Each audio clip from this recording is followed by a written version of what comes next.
अस्सलाम वालेकुम। ये है आईना और मैं हूं मोहम्मद ताहिर। आज़ाद कश्मीर खौल रहा है, उभर रहा है। मुजफ्फराबाद की सड़कें बिल्कुल जाम हो गई है। पूरे आज़ाद कश्मीर से अवाम का रुख मुजफ्फराबाद की जानिब है। आज हमारी पहली खबर है। गिलगित बल्तिस्तान के इंतखाबात हो तो गए, मगर एक बहस शुरू हो गई है। PMLN के अंदरूनी हलकों में काफ़ी आपाधापी है। बज़ाहिर नज़र तो नहीं आ रही, मगर एक सवाल ये पैदा हो गया है कि अगर नून लीग गिलगित बल्तिस्तान के इलेक्शन को हार रही थी, तो आखिर नवाज शरीफ साहब को गिलगित बल्तिस्तान क्यों ले जाया गया।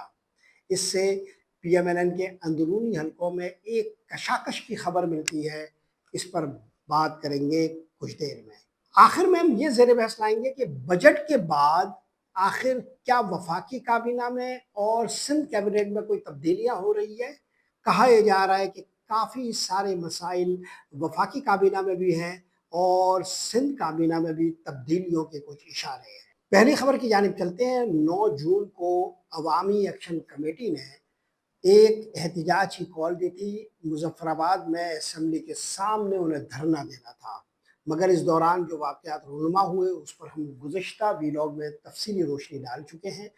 अब सूरत हाल ये है कि आज की इस कॉल पर इंतहाई जोश देखने में आ रहा है, गुस्सा देखने में आ रहा है आज़ाद कश्मीर के बासियों में, आज़ाद कश्मीर के शहरियों में। दूसरी तरफ सरकारी बंदोबस्त भी पूरा है, इंटरनेट बंद है, मोबाइल के सिग्नल जैम है, बाजार बंद है और पूरी कोशिश की गई है कि आज़ाद कश्मीर के अवाम मुजफ्फराबाद ना पहुँचे। मगर इसके बावजूद हर तरफ से मुख्तलिफ शहरों से लोग रुख कर रहे हैं और अब कहा यह जा रहा है कि शायद पूरी तरह अवाम आज की तारीख में मुजफ्फराबाद पहुंच भी ना सकें। कहा यह जा रहा है कि 10 जून तक शायद ये मुमकिन हो सके कि जो रैलियां निकली है मुख्तलिफ शहरों से वो मुजफ्फराबाद में पहुंच सके। कल भी एक जिंदा मौजू होगा। अब तक जो आज़ाद कश्मीर की से अफसोसनाक खबरें आई है उसमें कुछ लोग ये कह रहे हैं कि 12 हलाकतें हुई है, कुछ कह रहे हैं कि 20 हलाकतें हुई है। 4 सरकारी एहलकार हैं और बाकी जो हलाकतें हैं वो आम शहरियों की हैं। यहाँ शायद मजहबी तबके के लिए एक मसला पैदा हो कि किन को शहीद लिखा जाए, क्योंकि एक ही मुल्क के शहरी है, आमने सामने है। एक तरफ सिक्योरिटी एहलकार है और दूसरी तरफ वो शहरी है जिन्हें खारजी कहने की वो सहूलत भी हासिल नहीं जो हमने कुछ मखसूस हालात में कुछ फरीकों के लिए हासिल कर लिए और जिस पर उलमाए कराम की कोई रहनुमाई भी मौजूद नहीं है। बहरहाल आज़ाद कश्मीर में जो इस वक्त संगीन सूरत हाल है, इंतहाई कर्बनाक और बाज़ उसके विजुअल्स तो ऐसे हैं कि इंतहाई सख्ताना लगते हैं। हम अपनी तरफ से कोई रुख मुतय्यन करने के बजाय अगर उन वीडियोस को सामने रखें तो भी तस्वीर पूरी तरह सामने आ जाती है कि आज़ाद कश्मीर में क्या कुछ हो रहा है। आज़ाद कश्मीर में जो एहतजाज जारी है वो सिर्फ कश्मीरियों का आज़ाद कश्मीर में एहतजाज नहीं है। बज़ाहिर तो आपको ये नज़र आ रहा है कि मुजफ्फराबाद की सड़कों की जानिब लोग रवां दवा है, रुख उनका असम्बली की जानिब है, मगर पूरी दुनिया में जहाँ जहाँ कश्मीरी बस रहे हैं वो सब इस एहतजाज में इस तरह शरीक है कि लंदन में हमने पाकिस्तानी हाई कमीशन के सामने एहतजाज देखा और अगले 2 रोज़ में लंदन के कुछ और मकामात पर भी कश्मीरी एहतजाज कर रहे हैं और कहा जा रहा है कि न्यूयॉर्क का भी रुख कर रहे हैं कश्मीरी। कश्मीरी लंदन में बहुत बड़ी तादाद में आबाद है, पूरे बरतानिया के मुख्तलिफ शहरों में आबाद है और जब जब भी हम दुनिया भर में कभी भी कहीं भी कश्मीरियों के एहतजाज की बात सुनते थे तो ये एहतजाज होता था दरअसल इंडिया के ख़िलाफ़। तारीख़ में ये पहली दफ़ा देखने में आ रहा है कि कश्मीरी एहतजाज कर रहे हैं और वो पाकिस्तान के ख़िलाफ़ बात कर रहे हैं, पाकिस्तान की हुकूमत के ख़िलाफ़ बात कर रहे हैं और पाकिस्तान के रियासती इदारों के मुतालिक बात कर रहे हैं। ये नौबत क्यों आई, ये मौका क्यों आया, ये हालात क्यों पैदा हुए, इस हवाले से हमें अपने गरीबानों को टटोलने की ज़रूरत है और अपने आप को खोलने और खंगालने की ज़रूरत है। यहाँ एक सवाल ये भी पैदा होता है कि पाकिस्तान के दीगर शहरों में जिस तरह हमने एक हार्डिन स्टेट का तसव्वुर मुतारिफ कराया था और ये तय कर रखा था कि पाकिस्तान के शहरियों से कहीं पर भी किसी भी सतह पर बात नहीं करनी, अवाम के एहतजाज को कहीं भी काबिल इतना नहीं समझना, कहीं पर भी किसी भी एहतजाज मुतालबे को किसी भी तरह की सुनवाई नहीं देनी और एक ताकतवर रियासत के तौर पर बरूएकार आना है। क्या ये हिकमत अमली, क्या ये मंसूबा आज़ाद कश्मीर में भी मौसर रहेगा, कारगर रहेगा? आज़ाद कश्मीर और गिलगित और बल्तिस्तान ये वो इलाके हैं जो एक ज़माने में कश्मीर की रियासत का हिस्सा थे। ये दोनों रियासतें और यहाँ के वासी अपने आप को पाकिस्तान के नखरीले और नाज बरदारी करने वाले वो शहरी समझते थे कि जो मकबूजा कश्मीर के बाइस और भारत के साथ अपने ताल्लुक़ की नज़ाकतों के बाइस पाकिस्तान के लिए हमेशा दिल के करीब समझे जाते थे। मगर अब उन्हें एक मुख्तलिफ़ किस्म का तजुर्बा हो रहा है और ये तजुर्बा ख़ासा ख़तरनाक है। इस हवाले से जो बयानिया आज़ाद कश्मीर की फ़ज़ाओं में बन रहा है, वो बयानिया उससे कुछ मुख्तलिफ नहीं होगा जो हम बाकी जगहों पर कश्मीरियों की ज़बान से सुन रहे हैं। अफसोसनाक अमर ये है कि ये पूरी जो सूरत हाल है, इस हवाले से कहीं पर भी कोई एहसास नहीं पाया जाता। ये मामला उस वक़्त वाज़ेह हो जाएगा जब तमाम अवाम एक जगह इकट्ठे हो जाएंगे, उनके मुतालबात सामने आएंगे या फिर उन्हें सामने आने से पहले या उन्हें किसी एक जगह पर मुर्तकिज़ होने से पहले अवामी क़ुव्वत को इन्हें मुंतशिर करने की कोई रियासती हिकमत अमली सामने आती है। बहरहाल जिस तरह भी इनसे निपटा जाएगा उसके बाद इस पर मज़ीद बात हो सकेगी, मगर आज़ाद कश्मीर के वज़ीर-ए-आज़म फैसल मुमताज़ राठौर की जानिब से एक गुफ्तगू सामने आई है जिसमें उन्होंने ये कहा है कि वो अवामी एक्शन कमेटी को मुज़ाकरात की दावत देते हैं। BBC से होने वाली इस गुफ्तगू में जब उनसे ये कहा गया कि अवामी एक्शन कमेटी तो कलअदम हो गई है, उन पर पाबंदी लग गई है, आप उनसे बात करना चाहते हैं, तो उन्होंने कहा कि जिन लोगों ने पाबंदी लगाई है उनके पास ही शवाहिद होंगे, उन्होंने ऐसे कोई शवाहिद नहीं देखे हैं। अलबत्ता उन्होंने एक नोटिफिकेशन ज़रूर इशू किया है, यानी आज़ाद कश्मीर के वज़ीर आज़म के पास भी वो शवाहिद मौजूद नहीं है कि जिसकी बुनियाद पर अवामी एक्शन कमेटी को कलअदम करार दिया गया है। खुद इसी हुकूमत के मुख्तलिफ लोग और वज़रा जो मुख्तलिफ इंटरव्यूज़ हैं उनमें कह चुके हैं कि ये गैर मकबूल, नामाकूल किस्म का फ़ैसला है जो किया गया है। अब रियासत इसको कैसे कंसीडर करती है, कैसे इस पर नज़र-ए-फ़ानी करती है या अपनी क़ुव्वत के साथ, अपनी क़ुव्वत के ज़ौम के साथ इस फैसले से चिमटी रहती है और कोई दूसरा बरअक्स नतीजा पैदा करने में कामयाब हो पाती है या नहीं, इस पर लोगों की तवज्जो मरकूज़ है। पूरे पाकिस्तान में मुख्तलिफ मकामात पर एहतजाज करने वाले लोगों के साथ जो सलूक हुआ है और आज़ाद कश्मीर में जिस तरह अवाम डट गए हैं, ये दो मुख्तलिफ वाक़यात साबित हो सकेंगे या नहीं और इसमें से कुछ बरामद हो सकेगा या नहीं, इस पर हमारी नज़रें बनी रहेंगी। उधर देखते हैं कि गिलगित बिल्तिस्तान में जो इंतखाबी नताइज आए हैं, अगरचे गिलगित बिल्तिस्तान में कोई बहुत ज़्यादा तादाद में वोट नहीं जितने इलेक्शन कमीशन को, मगर न जाने क्यों 12 दिनों तक इसके नताइज को मुलतवी कर दिया गया है और 5 हलकों में मुख्तलिफ पोलिंग स्टेशनों पर दोबारा पोलिंग की बात की गई है। इस तरह अगर देखा जाए तो जिन पोलिंग स्टेशन पर रीपोलिंग की बात की गई है वो 5 हलकों को मुतासिर करते हैं। ये 5 नताइज ऐसे हैं जो तब्दील हो सकते हैं रीपोलिंग के नतीजे में। ये क्यों किया गया है और ये तो पहली जो जमात पीपल्स पार्टी है उसको भी तब्दील कर सकता है, उसकी अक्सरियत को भी बदल सकता है, ऐसा फैसला है। इसके क्या असर मुरतब होंगे, ये एक सवाल है और अभी इस पर धीमे सुरों में बात हो रही है, मगर एक बात जो बहुत ज़्यादा ज़ेर बहस लाई जा रही है वो ये कि गिलगित बिल्तिस्तान के जो नताइज थे वो बहुत दिन पहले तय हो चुके थे। यानी ये कहा जा रहा है कि नून लीग को ये यकीन था कि गिलगित बिल्तिस्तान जो है वो उन्हें हासिल होगा और आज़ाद कश्मीर पीपल्स पार्टी के हवाले किया जाएगा।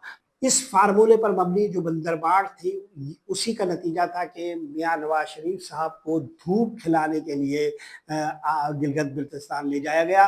गिलगित बल्तिस्तान पहुंचकर उन्होंने एक तकरीर की जो मुतनाज़ साबित हुई, उस पर काफ़ी लहदे भी हुई, लेकिन 2 हवालों से उनकी वहाँ मौजूदगी ज़ेर बहस आई।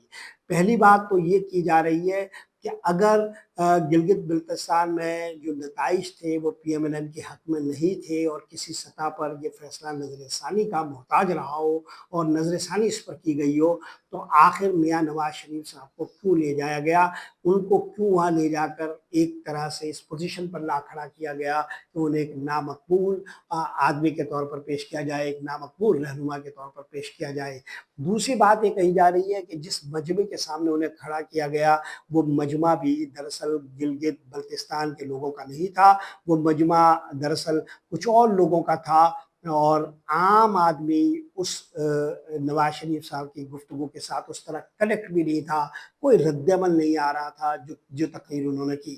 اب سوال یہ ہے کہ آخر نواز شریف صاحب وہاں گئے تو پی ایم ایل این کے حلقوں میں کیا سوچ کار فرما رہی ہوگی۔ ظاہر ہے کہ اگر گلگت بلتستان کے انتخابات کے نتائج کے حوالے سے کوئی رائے تبدیل ہوئی تھی تو اس سے پی ایم ایل این کے اعلیٰ ترین جو قیادت ہے اور جو سرکاری قیادت ہے وہ ضرور آگاہ ہوگی، تو پھر میاں نواز شریف صاحب کو اس سے آگاہ کیوں نہیں کیا گیا؟ یہ وہ سوال ہے جو خود مسلم لیگ نون کے حلقوں میں زیر بحث ہے۔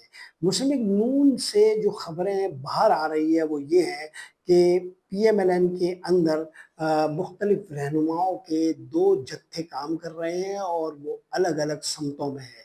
نواز شریف صاحب کو وہاں خاص ایجنڈے کے تحت لے جایا گیا تھا اور بنیادی طور پر نواز شریف خاندان میں ایک سیاسی جانشینی کی لڑائی شروع ہو چکی ہے۔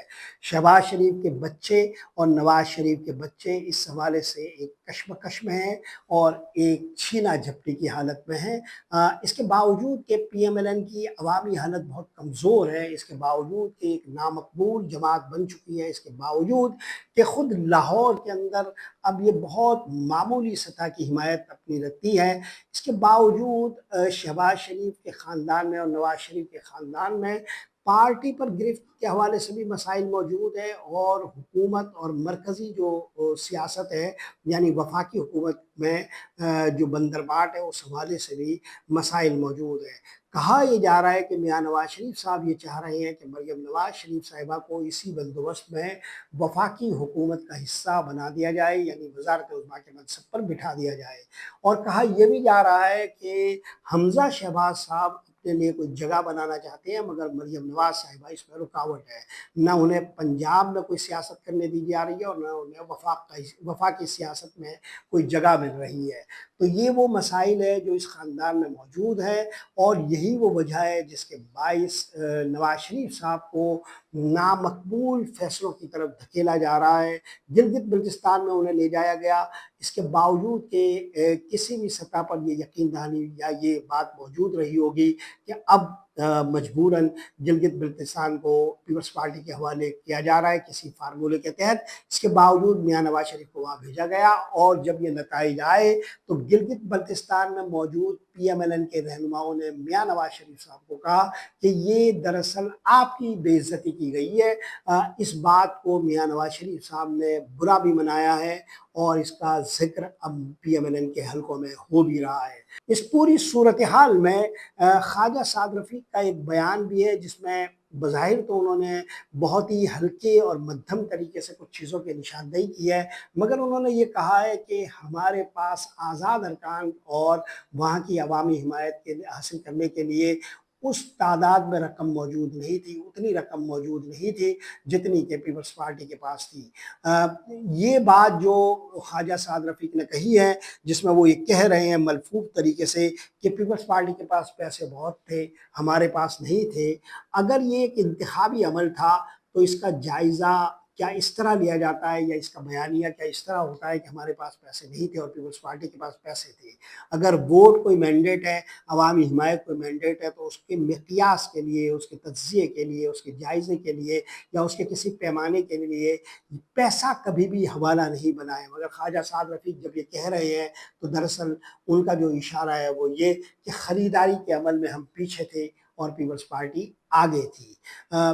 اس پوری صورتحال سے اندازہ لگایا جا سکتا ہے کہ گلگت بلتستان کے انتخابی عمل میں کیا ہوا ہے۔